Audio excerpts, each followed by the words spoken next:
தேர்தல் நேரம் என்பதால் தமிழக மக்கள் மீது பாஜக அரசு அக்கறை காட்டுவதாக அமைச்சர் ஏவ வேலு கடுமையாக விமர்சித்தார். முதலமைச்சர் மு.க.ஸ்டாலின் பிறந்தநாளை முன்னிட்டு நாகையில் நடைபெற்ற பொதுக்கூட்டத்தில் பங்கேற்று பேசிய அவர் இவ்வாறு கூறினார். பிரதமருக்கு போன் பண்ண உடனே நிதித்துறையுடைய அமைச்சர் தமிழ்நாட்டை சேர்ந்தவர் என்று சொல்லிக் கொண்டிருக்கிற அம்மையார் நிர்மலா சீதாராமன் அவர்கள் வருகிறார்கள் தூத்துக்குடிக்கு. நானும் தங்கம் தென்னரசனும் அந்த அம்மையார் அழைத்துக் கொண்டு காலையிலிருந்து ஒரு இடமா காட்டிக் கொண்டிருக்கிறோம். எல்லா இடத்தையும் அந்த அம்மா சுத்தி சுத்தி பார்க்கிறார்கள். மிக மோசமான நிலையை அவர்களே உணர்கிறார்கள். ஏரல் என்கிற ஒரு பகுதி அது குட்டி ஜப்பான் என்று சொல்கிறார்கள். அங்கே கிறிஸ்தவர்கள், இஸ்லாமியர்கள், இந்துக்கள் அத்தனை பேர் இருக்கிறார்கள். பெரிய பிசினஸ் என்றது. கடலா நிற்குது. தாமிரபரணி ஆடி உடைஞ்சது, ஊருல நுழைந்து ஒன்றுமே இல்லை. ஏரலுக்கு போற பாலம் உடைந்து விட்டது. பார்க்கிறாங்க. நம்ம பார்த்துட்டு ராத்திரி 9:30 மணி லைட்டை போட்டு காட்டுறோம்.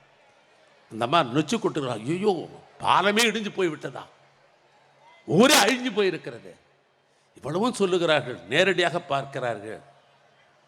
உங்களுக்கே தெரியும், அறிவில், ஆற்றல, உயரத்தில் உயர்ந்தவர் தம்பி தங்கம் தென்னரசு. அவர் உயரம் உங்களுக்கு தெரியும். கடைசியாக அந்த சுற்றுப்பயணத்தை முடித்துக்கொண்டு முக்காணி என்கிற அந்த இடத்திற்கு சுற்றுப்பயணம் முடிகிறது.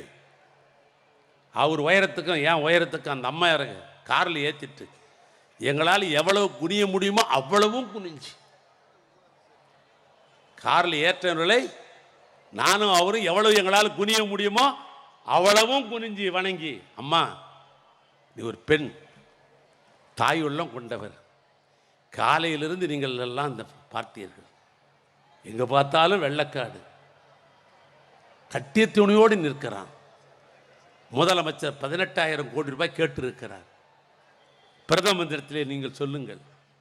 ஏதோ மதுரையிலே பிறந்து இங்கே வளர்ந்ததாக நீங்கள் சொல்லுகிறீர்கள். தமிழ்நாட்டுக்காரி என்று நீங்கள் பெருமையாக நாடாளுமன்றத்திலே பேசுகிறீர்கள். அதனால் உங்களை வணங்கி கேட்கிறோம். முதலமைச்சருடைய அந்த கடிதத்துக்கு மரியாதை கொடுத்து கொஞ்சம் பணம் கொடுங்க, உதவி கொடுங்க. நான் கேட்கிறேன், இது வரைக்கும் 1 பைசா கொடுத்திருக்கிறீங்களா? 1 பைசா. செய்திகளை உடனுக்குடனும் துல்லியமாகவும் தெரிந்து கொள்ள சப்ஸ்கிரைப் பண்ணுங்க.